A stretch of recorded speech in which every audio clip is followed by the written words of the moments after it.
In the many years I've been playing the Fallout series as well as Skyrim, I'd say the biggest cause of most of my deaths, and indeed the greatest bane of my existence, has been the cinematic kill cam. And while it may be a satisfying novelty watching your enemies explode in slow motion, or seemingly break the laws of physics with over-exaggerated Matrix-style backflips, it has in many cases led to the deaths of many a Fallout player.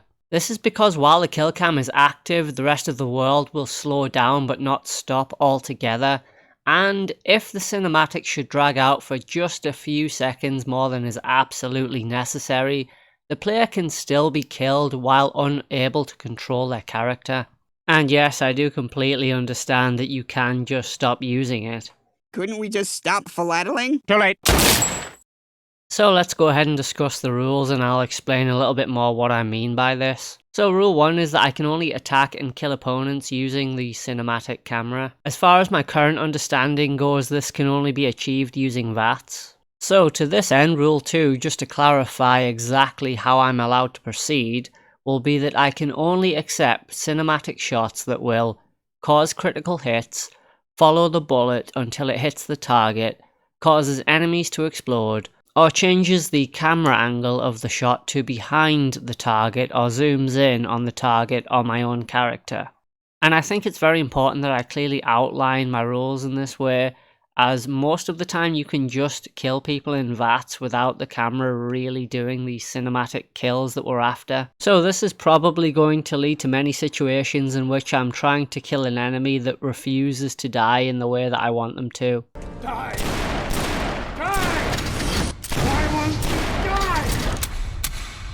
Why won't you die? And should this happen, I will have to reload and kill the opponent again until I get the desired effect. So now that we're all clear on the rules, let's get started. Let's just get through this.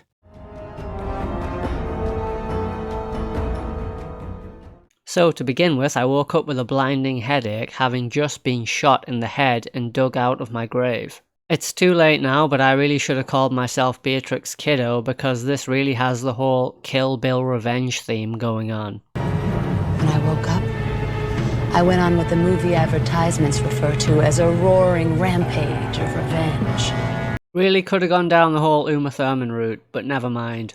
I went for Bullseye instead. So for those of you who don't know, Bullseye is one of the bad guys from Daredevil. It's one of those movies like The Dark Knight where the bad guys are actually better than the main characters and you actually root for them to succeed. I like that.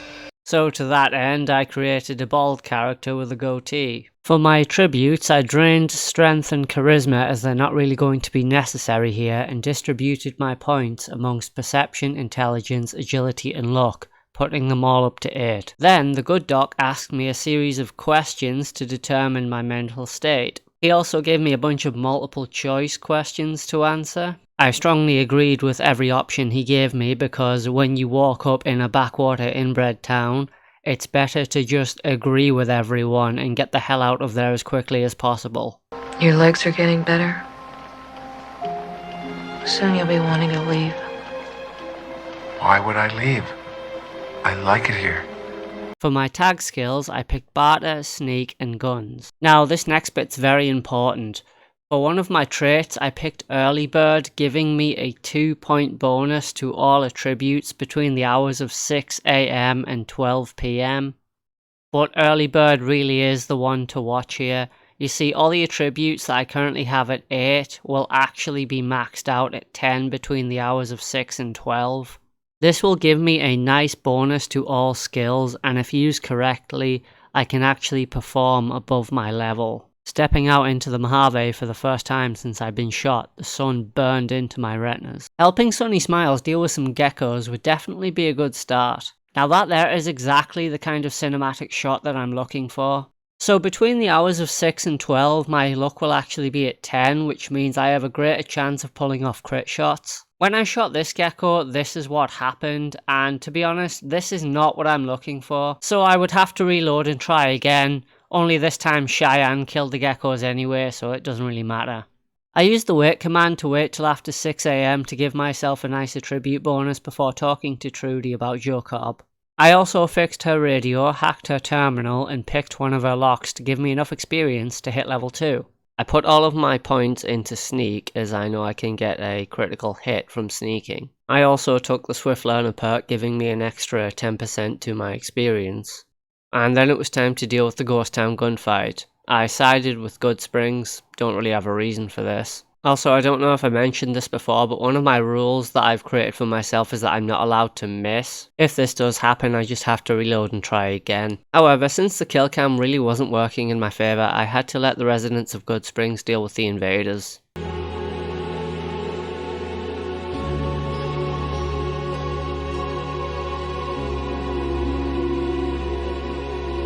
Well, except Joe Cobb, I took great pleasure in dismembering his head from his shoulders. My next stop would be Primm, where I had to deal with a couple of geckos along the way. Now, geckos are actually exceptionally quick, so I'd have to be very careful about what I was doing here. But they're also one of the first enemies in the game, so I wasn't exactly expecting them to be difficult. I kept either missing the convicts or not getting the shots that I wanted, so I'd have to repeatedly reload and try again. As you can probably imagine, this gets extremely tedious just trying to take down one enemy. I was finally able to take out the first convict with a sneak shot. And I redecorated the paintwork of the Steve Bison Hotel with the brains of the other convict. There definitely is brains right in my mouth. I can taste his thoughts.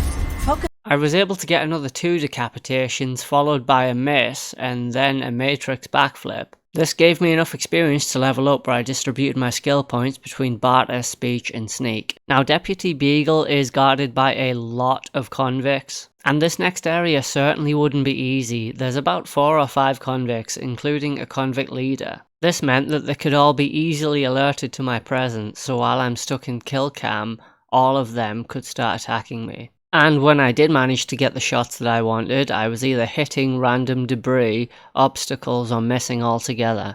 But I would definitely have to take out one at a time. If I got swarmed by a group of them, I wouldn't stand a chance. After many attempts, I finally was able to get a sneak shot on a convict leader, followed by another kill cam shot on one of the convicts.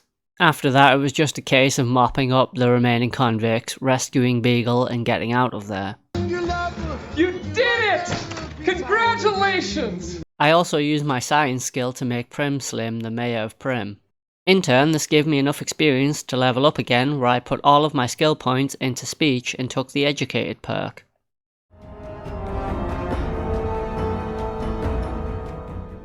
I had to deal with a few minor inconveniences on the way to Nipton. I found I had a harder time hitting enemies than anything else, as they were sparsely populated and therefore I could take out one at a time. Some of them would take quite a lot of reloads though. Why won't you die? A little bit time consuming to be sure, but not really anything too difficult. I came across a rather overexcitable ex-powder ganger on my way into Nipton, who told me that he'd won the lottery. And not just any lottery, the Legion lottery. For those of you who've never played New Vegas, the Legion lottery is effectively where they give everyone in a town a lottery ticket, and then one person who wins will not be killed while they put the rest of the town to the torch. I've said it before and I'll say it again. Democracy simply doesn't work. As soon as he left, I shot him in the back and stole his lottery ticket. When I made it into Novac, I spoke to someone called Manny who told me he had information for me regarding the whereabouts of Benny, so long as I cleared out some ghouls at the REPCONN Center. I mean, yeah, I am gonna do this quest, but I also just, stole the information I needed from his terminal.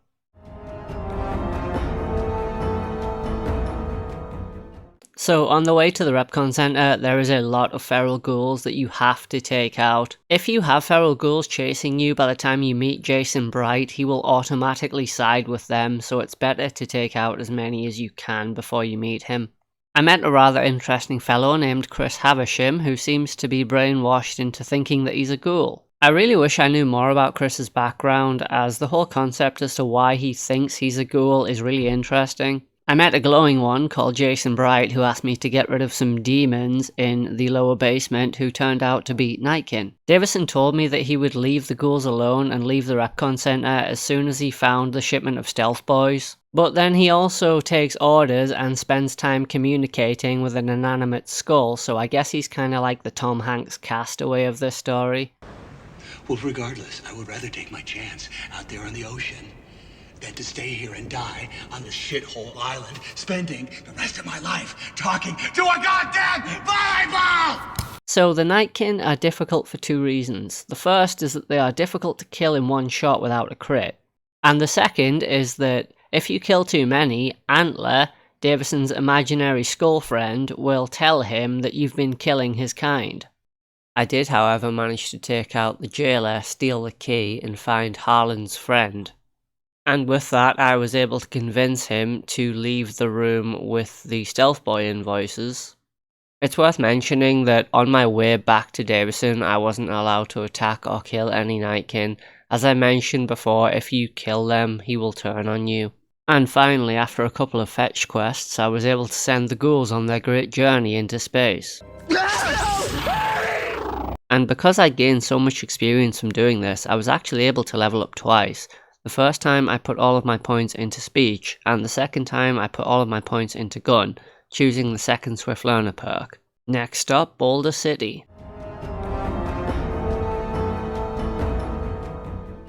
So Boulder City's an interesting one because how you play it can actually affect the rest of the game. You can end the negotiations peacefully, which will give you a good reputation with the Khans and the NCR. And that's just what I did. I convinced the Khans to release the hostages and convinced the NCR to release the Khans. This allowed me to level up again, where I distributed my points between guns and speech. I met an interesting girl by the name of Veronica who told me that she lived a secluded life in a bunker with her strange family. It's no surprise then that she wanted to come with me, because living in seclusion with your family for long enough is enough to drive anyone mad. Here's Johnny! I also met Victor along the way to New Vegas and decided to just follow him, as I thought he would take the most direct and safest route. Once I'd entered Freeside, I had a couple of thugs to deal with. I was able to deal with one with no problem, but the other one kept running away from me for some reason, so I had to chase him down, but eventually I managed to get him.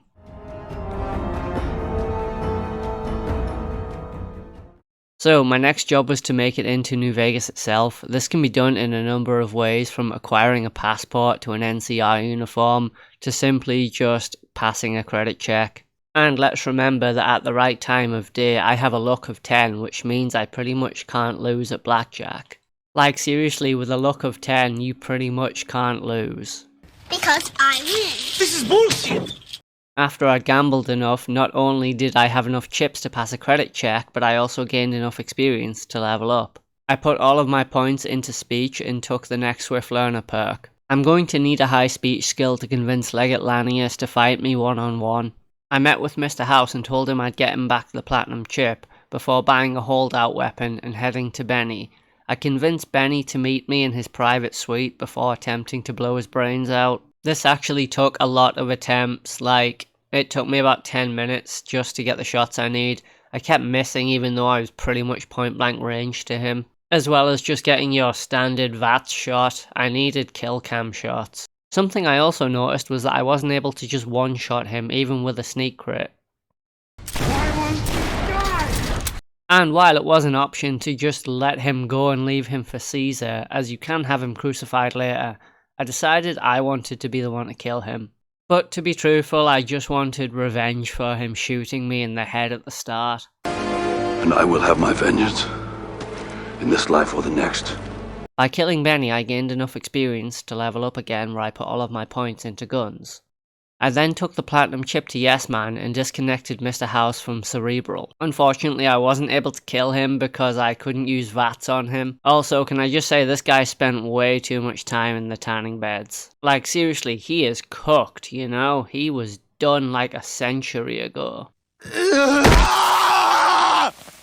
Hey buddy, I was just coming to tell you, it's time to get out. I've been in there for 6.5 hours, you son of a bitch! Don't touch me! What? I then connected Yes Man up to Cerebral, giving him de facto rule over New Vegas. This gave me enough experience to level up again, where I distributed my points between Barter and Sneak. I also took the Finesse perk, which will give me a higher chance of scoring critical hits. So now that I had Yes Man on side, my next job was to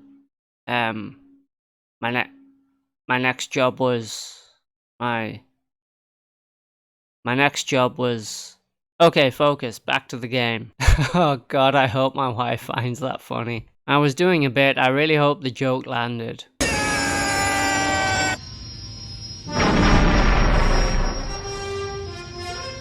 I decided to buy an anti-material rifle from the gun runners so that I could get some really good one-shots. Unfortunately, this now meant that I was out of caps, so I headed to Gomorrah to do some gambling.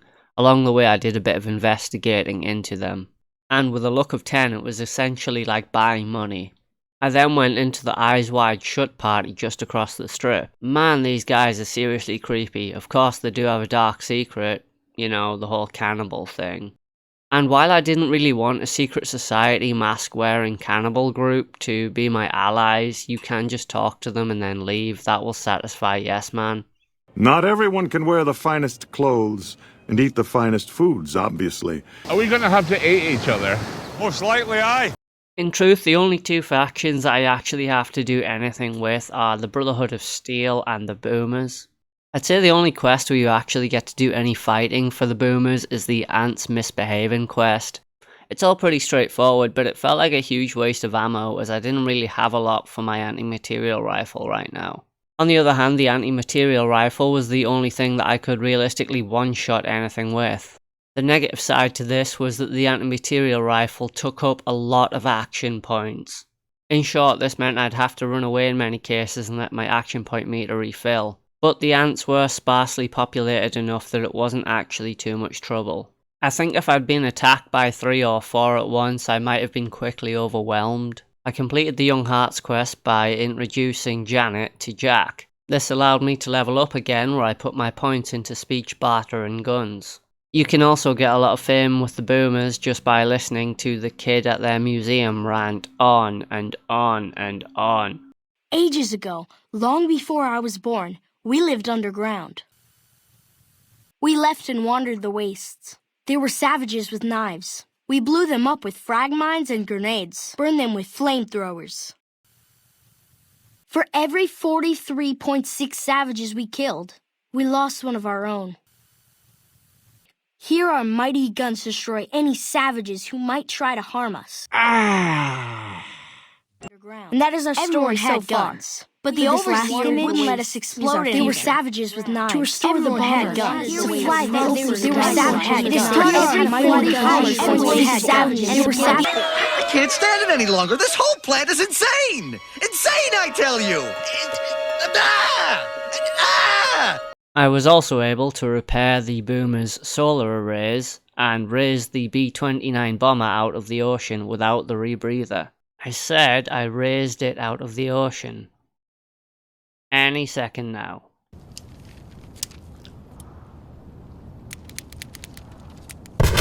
Ah, there we go. After I'd completed this last mission for the Boomers, I was finally able to get them on side. This also gave me enough experience to level up, where I distributed my points between barter, guns and sneak. I also took the sniper perk, giving me an increased chance to hit headshots. My next objective was the Brotherhood of Steel bunker. I took Veronica with me so that I would get free access into the bunker. I'd like a large atomic shake. And then? And a double Brahmin burger. And then? And easy on the agave sauce this time. Now, I'm pretty sure you can just ignore the Brotherhood as well. However, I don't like them in this game, and I wanted to make them pay for that. I thought they were absolutely brilliant in Fallout 3. Still though, they don't really fit with the narrative of what I'm trying to achieve. But to be totally honest, I've rammed this so full of cutaways I've actually forgotten what I'm trying to achieve. Anyway, there is an option if you steal all of the high-ranking officials' keycards, you can actually initiate the self-destruct sequence on the vault and blow it up. 1, 2 and 3.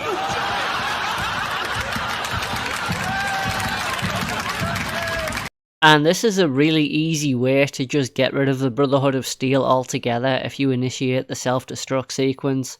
However, if you want Veronica as a companion, I would not advise doing this, as she is not going to take this well. I don't know what I'm going to tell her. Just tell him you fucking did it.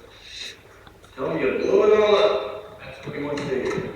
It was also really hard trying to get out of the Brotherhood of Steel bunker, I didn't think that fighting my way through everyone would be a viable option, so I just tried to run out, although I did get killed a few times along the way. The only other faction that I really needed to deal with now were the Khans, however that meant passing through Cazador Canyon. Anyone who's played New Vegas knows the Cazadors are one of the most difficult enemies in the game. My plan was to effectively just run through them and take as many stim packs as I could to keep myself alive. I only had to reach Red Rock Canyon in order to satisfy this particular objective. Now it is true that you can get the Khans to either side with yourself or leave Caesar altogether, and the Khan quests are extremely interesting. However, my last two videos took a month each to produce. And in a valiant attempt to try and please the YouTube algorithm, I'm trying to get videos out quicker now, so I'm gonna skip the whole Khan thing altogether. I also told Yes Man that he could shove President Kimball up his robotic ass. I wasn't here for that.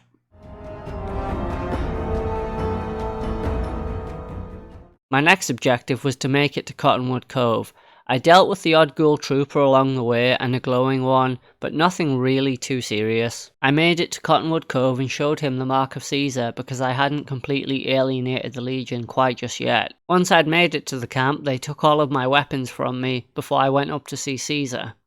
Also, quick side rant, I can't believe this guy has the gall to call himself Caesar. Caesar was a genuine leader who led from the front. He also had actual admiration and loyalty from his troops. This guy just hides away in his tent behind Legate Lanius. Sorry, I'm getting distracted. Caesar sent me down to the bunker underneath the fort to destroy whatever was in there. And it's absolutely rammed with security robots and protectrons. Luckily, I was absolutely armed to the teeth with armor-piercing rounds. The problem with the fort is that you're constantly taking radiation damage, so you have to get in and out pretty quickly. But there's also a lot of security in here, and I couldn't just ignore them as I'd be cut down extremely quickly, so I'd have to very slowly take out one at a time. Because the protectrons seemed to be localized to specific areas, there wasn't really any chance of me getting swarmed.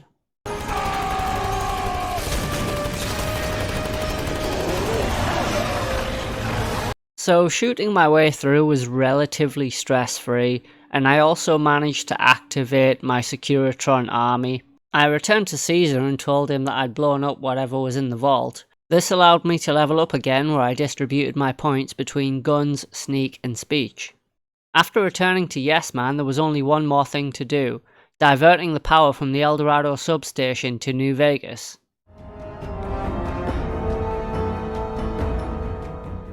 I knew there was no way that I'd be able to take on all of the NCR troopers, however I did sneak into the substation and divert the power.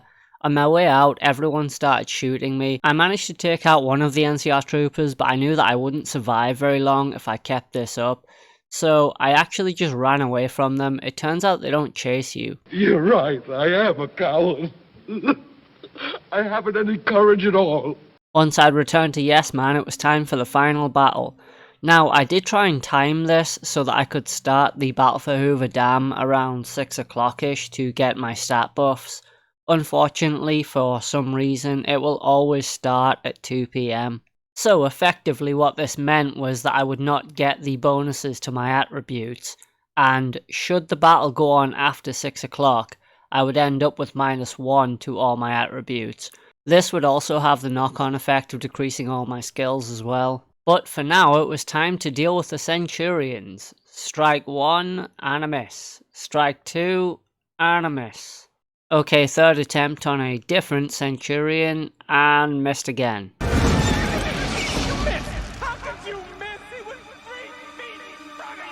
So I had to accept that my current strategy wasn't working, so my new plan was to run up to them and shoot them in the face. God damn, that was satisfying. Unfortunately though, it was not a kill cam shot, so I had to reload and do it again. And one of the serious problems with the anti-material rifle is that it takes up so many of your action points. That meant by the time I came to deal with the next Centurion, I was out of action points. I had to wait a few seconds to get enough to actually kill him. And when I finally did, oh look at that, another miss. The boomers rained down holy fire upon my enemies.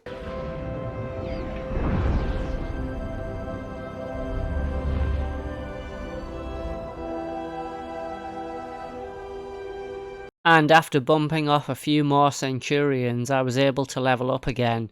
I actually dropped a save just before I leveled up, and my reasoning for this was I knew this would be the last time that I would get to level up before Legatlanius, so I knew I could also take the Here and Now perk, and I wanted to make sure that I got my skills exactly where I needed them to be. So for my first level I maxed out my gun skill, I also put my sneak skill up to 80 and put some points into speech. And of course I took the Here and Now perk, allowing me to level up once again. And for the last time I distributed my points between speech and sneak. I used this to lie to the NCR heavy troopers to get them out of my way. And I installed Yes Man on the Hoover Dam computers.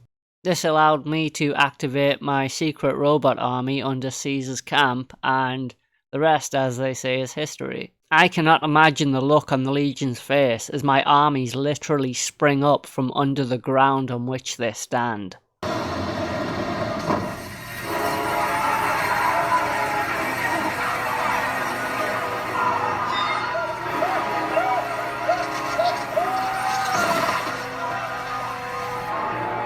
And my beautiful Securitron army dealt with the rest of the Centurions until I got into the Legates camp. Or at least they softened them up for me anyway, but I still had to take out quite a few. And finally it was time to take on the Beast from the East. So thanks to my high speech skill, I was able to convince the Legate to fight me one-on-one. I tried to fight him with the other Praetorians, but it was just ending badly. And the fight with Legatlanius was nothing short of an absolute mess. For starters, he does crazy amounts of damage from one hit. I was able to get my first headshot on him, but then I'd have to wait for my action points to reload. So I took a couple of stim packs as I ran backwards. Then I kinda got stuck in a corner, but he was trying to hit me. I don't think he realised that he couldn't reach me. He very nearly took me out before I managed to get another headshot on him. For some reason, this sent him running from me. Well, well, well. How the turntables... Also, while he was running from me, I accidentally used a stealth boy. It doesn't really matter, but you know. I sent him flying through the air like a rag doll, and was on my way to return to Yes Man when... Jesus Christ! General Lee Oliver showed up to try and steal the day and claim victory for the NCR. I introduced him to my giant robot army and told him that my sycophants told me that I was a capable ruler. I then had Yes Man throw him over the Hoover Dam and beat Fallout New Vegas using the kill cam. So first of all, I'd just like to thank you all so much if you made it this far for watching today's video. I was trying to have a bit of a laugh with this one and give myself a bit of a more light-hearted and enjoyable challenge, but I am always looking for more challenge suggestions, so if you guys do have any, please do leave them in the comments below. For now, the algorithm is painfully insistent that I stick to Bethesda challenges, so for now, that's what I'll be doing. Please like, subscribe, and all that good stuff. Leave any comments if you do have any, and I will see you guys next time. Take care.